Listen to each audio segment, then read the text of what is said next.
You ask Tiger to solve. This deals with linear equations with one unknown. The final result is y equals 19. Let's solve it step by step. Simplify the expression. Expand the parentheses. Simplify the arithmetic. Group all constants on the right side of the equation. Add 27 to both sides. Simplify the arithmetic.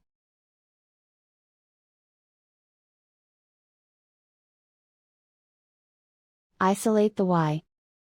Divide both sides by 3.